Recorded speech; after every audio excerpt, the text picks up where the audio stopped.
Hello, everyone, and welcome back to the Fundraising Nest. It's been a while. I have been away in Scotland over the last few weeks, and so we're back in the Fundraising Nest with one of our new mavens, Dominique Leeming. Now, me and Dominique go back 5 years. We were colleagues on the organisation. She was a board member of an organisation I used to work for. We've since been friends, and I love Dominique. So, Dominique, welcome to the Fundraising Nest. Thank you, Michelle. I love you too. So great to have you here. Dominique is based in New Zealand, and I'm not going to tell you too much about Dominique because one of the first questions we have on the Fundraising Nest, the whole point of this Maven time is for you to get to know our Mavens. So this is a Maven time chat to understand who the Mavens are. So Dominique, over to you. Tell us about who you are, what you do, and why you do what you do. Okay.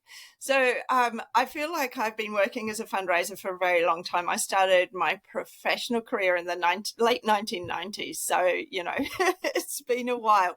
But really, I started before that. So I got involved in volunteering and stuff as a teenager. And that's largely due to my dad, who was very big on civil society and the importance of contributing and all of that sort of stuff. So he was really encouraging in that space. And I do what I do because I love it. I got my first paid fundraising job and I've loved it ever since. Not every single moment, but ever since in a really big way. And I mean, I guess the most important thing is I love helping people realize their aspirations to make the world a better place. And that's what I see fundraisers' role as, is, you're a conduit to helping people make, this amazing mahi happen. So it's great. Yeah. And absolutely. The facilitators of change. Yeah. And yeah, you do. And, we also have... we've got delay. We do. That's all good. We're pretty. We roll with it here, Dominique. It's real and it's real time. I was just about to say, and we've also one thing we have in common is our shared love for learning from the forefathers of fundraising, and we're both a bit fangirls of one of our other new mavens, Ken Burnett, and I know he has been a huge inspiration for you, because that's kind of leading into my next question. Is one of the things that we are driven by at the Fundraising Nest, the community hub side of it, is developing a community. I think the belonging, feeling a sense of belonging and creating a commonality, I think, because we're spaces in the hub. If you jump into an area, for example, the fledglings, if you're a new fundraiser and you're in that space, without even asking that the other people in there are in that kind of shared level of experience with you. Because even when you go to conference, it's not a question, you sometimes talk to people, but you don't actually know if you've got something in common with them. So that's what we want to create at the hub. And also it's about inspiring people. So who's your biggest inspiration in the fundraising space? Well, we can't resist mentioning Ken then. And I mean, relationship that was the Bible when I got involved in fundraising, and it still is. And so, yeah, I definitely fangirl, and I made a complete dick of myself when he came to New Zealand not that long ago when you brought him out. You did not. Ken actually adores you, so. And up and all of that sort of thing. But I mean, if I think a little bit more about my own working career in fundraising, then and what inspires me as a leader in this space is those people who enable. And I was sort of, because you sent me the questions, I was thinking about it a little while ago. And the second organization that I worked for as a paid fundraiser was Relationship Services Whakawhanangatanga. And that organization doesn't exist anymore. It started out as marriage guidance a million years ago. But I had these managers there. I had Joe Clement, I had Richard Thomas, I had Jeff Sanders, the CEO. And so I started at that organization as the evening receptionist, and I ended up on their senior leadership team. And it's those people who, foster your interests and help you in your professional development and grow and all of that. And I think that's the role that we all need to play in helping those fledglings that you were just talking about. Absolutely. I think, and I know we have, we've shared a lot of our personal experiences. And for me, actually, some of my biggest learnings in leadership has come from how not to lead, and how I think when you have experiences that aren't so fun, way back in my career, actually, I look to those that inspire me, but at the same time, knowing how I want to be led and what works for me is also hugely important. Yes. I couldn't agree more. I worked for a relatively short period of time for somebody who who I actually learned a lot from, but who was also the high order micromanager. And it was like, Yeah, okay, absolutely. I won't be doing that. Yeah, but they give you great learning tools and resilience in many ways. So you briefly touched on it before, but what it would be your earliest fundraising memory? And actually, I'm going to jump in here because yesterday, because of you, Dominique, I have made a connection with Disrupt Radio, and yesterday I went into an interview, and Dominique sung Gus as a producer on the radio station, and all week the legend Sir Bob Geldof has been doing the breakfast show, and I got to meet him yesterday. But it also brought back so many memories of when Live Aid was going on, and we were in a council estate in Scotland, and we didn't know. I mean, yeah, fundraising wasn't really a thing, but that got all the kids in the estate out trying to fundraise. I would knock on people's doors and do a gymnastics show to raise money for Live Aid. So my fundraising kind of earliest memories probably associated to Live Aid, and I met the man himself yesterday. So thank you. It's my pleasure, because I've been a Bob fan for forever, and actually post Boomtown Rap, but definitely Live Aid. And I've got the book over there and all of that sort of stuff. So you're proper. I'm a proper fan. But yeah, I was thinking about what my first real close fundraising activity was, and it was a fashion show for Plunket, because I was a relatively young mother, and so I got involved in Plunket, and we ran this fashion show at the Mount Pleasant Community Hall. Awesome. We loved it. We all got highly involved, and we got the flashiest hairdressing outfit in town involved, and it was great fun. That community and that grassroots level kind of fundraising, it is hard work, and we're constantly told that it's not where the money is, but actually you've got to have the community level fundraising. That's where it all started, and they've got to be part of it.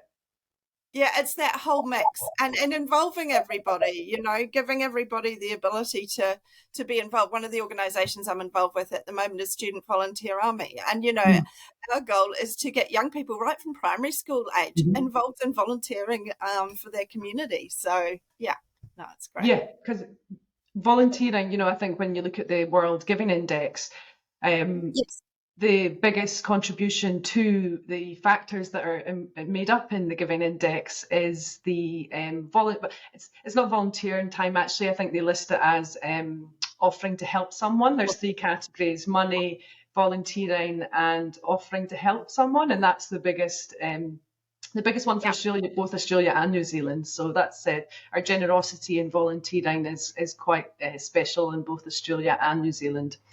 Yeah. Okay, absolutely. so just looking at fundraising today, and I think it's pretty scary. Everyone thinks that AI and the robots are going to take over all of our jobs. I don't believe it will. What do you think are the kind of top priorities for fundraisers today? The important things for me, I think, are understanding that beautiful mix of what fundraising is, and so both the art and the science, or probably to get more accurate for fundraising, the beautiful stuff that comes from really sound relationship building, but also then the data nerd side of stuff. And I have some wonderful data nerds in my life. I'm thinking Katie Hart at Orange Sky and Talene Kaleli at SPCA and so on. There's heaps of them, but it's that taking wonderful care of our donors, but also understanding the importance that we're putting the investment in the right place, that we're putting forward really strong, good business cases for our boards to make sound decisions around investment and all of that kind of thing. So I sort of count that as number one, and then critical thinking. And lastly, I've put down systems thinking. And when I think systems thinking, I immediately jump to the great fundraising report that Clayton Burnett commissioned Professors Jen Shang and Adrian Sargent to do. And I mean, it was published in 2014, but it's still really relevant. And I think it's really important for fundraisers to be able to look beyond themselves and look at that whole big picture and just really have sound thinking behind what they're putting forward as what their organization should be doing. And then also being able to influence at an organizational level. And I don't think that matters if you're the, supporter care, junior person, or whether you're on the senior leadership team. I think everybody needs to be thinking in that way if they possibly can. It's a thing. Absolutely. As far as I'm concerned. What a great answer. And I think the report you mentioned, all of these things, I think one of the things I see a gap in is potentially the growing the knowledge base. I don't, there is opportunities to go to conferences. I don't think going to a conference once a year is giving you enough of the learning that you need. And the reason we've got these great fundraising human beings around the world delivering these fantastic reports and understanding, and your Ken Burnett, your Al Claydon, your our Mavens who are all here, is because they've put in the hard work. They've read the books, they've read the research papers, and I think we want to inspire a generation of fundraisers that actually you need to do that as well. But, we've got to advocate that they've got to be given the time in their work week to do that. Having the 2 hours to develop and read a book or read some research is so important. Yeah, absolutely. I mean, in my inbox, I've got a folder there called Learning. And I put, there's free webinars, and often they're done in the middle of the night in some other part of the world. But usually somebody will send you the slides and the recording. So, I save those up for, Friday afternoon. That is a brilliant tip. Simple things. Create a folder and put it all in there, because, we do want to advocate for Freedom Friday. We want to start a bit of a momentum where, we can support and empower fundraisers to advocate, to advocate on their own behalf and say, no, on Friday afternoon, I'm learning. But then you're right. We want them to then be able to know where to go to learn or what it is. And having a learning folder is a great idea. Yeah, and read all the research that Jen Shang and Adrian Sargent have done, even going back, like that there isn't a heap of research for fundraisers. It's not like some other fields. So, you can. And it's doable, and working your way through that. And and from those learnings, that helps you in every other aspect that you said was a priority, having influence, because you know what you're talking about. Influence is about kind of backing up the things that you maybe want to change or tweak, but your instinct might be telling you the right thing, but the best thing to do is get that data to back it up. That's the one. Absolutely. Okay, so what excites you? I guess that's the priorities, but what are you fearful of, or what are you not liking in the space at the moment? And so the thing that really bothers me, and it's a wee bit judgy, and I know I'm very conscious of it, but every now and then I come across people who seem to think that they don't have anything else to learn, and it fits with our whole previous conversation. But it's like, no, you don't know everything. Nobody does. We've all got more learning to do. But there's people that come in and go, oh, I know everything about whatever. And it's like, ooh, you just grate on my nerves, I'm sorry. They once read a thing all those years ago, and so we're doing that thing. What? Yeah. So where's the inspiration in the, being able to get a group of people together to think about, what we could do and what the possibilities are and what bit we could try that's new, and and learning from all of that. Anyway, that's one of the things, and that's another one of my beefs. Being sent on courses, but once got sent to Singapore. I've told the story before, but it's so important. I was sent on a wonderful kind of 5-day experience at CASE Singapore. It was the best thing I've ever done, but was not allowed to discuss it, talk about what I learned. They ticked the box, and I was like, well, that you've only done half the job. What is the point? And that's where I think they are, investing in fundraising development is one thing, but if you don't allow the team to implement what they've learned, you will not see the return on it. So it's only half your job to let them go learn. It's the other half is to let them implement what they've learned. And to fail occasionally, and that not to be the end of the world, to know that you're walking into, okay, we're going to try a certain thing, we're going to put a little bit of investment into it, and we're going to try it out, and then we're going to learn from whatever happens, and Yes. it might that actually that thing would work if we did some of the things just slightly differently, or it might be that actually that doesn't work for this organization, and so we're going to put that aside and try something else. But And looking at different measures of impact, the money, how much money you raise is not the only measure of a successful, campaign, or, what is, it's putting in different measures to look at what it is that you're trying to change. I'm thinking about that bigger picture, because sorry, that the thing that's just popped into my head there is that for, right until the end of my time when I was at SPCA, I was still doing cold direct mail acquisition. Now, a lot of people had stopped doing cold acquisition because it was so expensive. But and it was particular for that organization. I'm not suggesting this for every organization, but the number of people that we were getting that were interested in leaving a legacy, and they were coming in at an average age of 70 to 75. And it was like, this is our legacy acquisition strategy. So, just measuring the direct outputs of the cold DM weren't worthwhile. But once we started looking at lifetime value, it was a whole different scenario. Absolutely. Absolutely. Okay. I'm kind of coming to the end of our questions. One thing I do want to mention before we kind of wrap up this last question. I know last year you really put a lot of effort and time into burnout. Burnout is real in our profession, and yes, we love it and we're passionate, and I think that's why we're so vulnerable to burnout. Can you just touch on what that process of kind of pulling the information together to deliver it, a session last year, which was one of the most successful sessions, I think, at the event we had last year. So do you want to just, touch on that process? And I think, Michelle, you talk a lot about authenticity and vulnerability, and, that was a big part of that. And I think that's when we really learn and connect with people, when they're open themselves up to vulnerability. And burning out, and I went down like that, and it was hideous, and I hated it.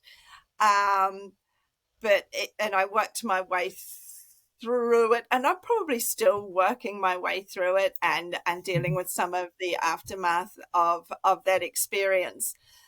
But I really enjoyed sharing that with other people and seeing how it resonated. And, I had somebody come up to me after that session at that conference and just went, I'm there. And we went off and had a cup of coffee and a bit of a chat, and we've chatted since. But it's that you can give everything to this profession, and I enjoy giving a whole lot to it, because it gives me so much back in return.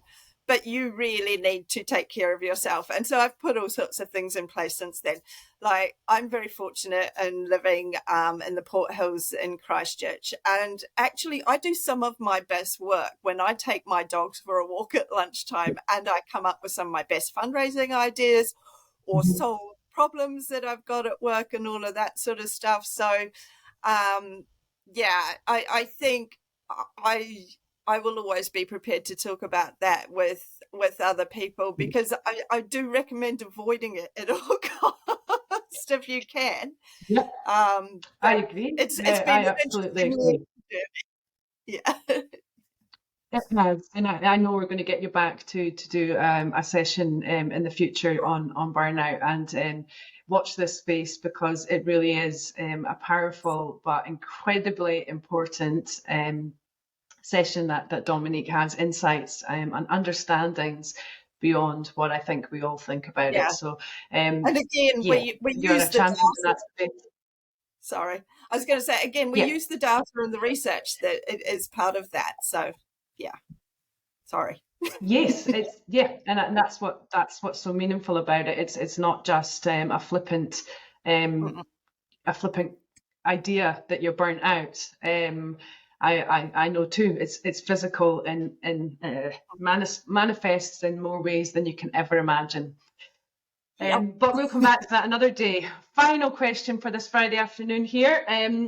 Dominique, what advice would you give to your younger self that you wish you knew then, but you know now? I think to have more faith in yourself, and so, you know, self-confidence was something I really struggled with. So and asking for more help and advice. And then I thought about the advice thing, and then I thought, and proviso that with actually filtering advice, you know, sense check it.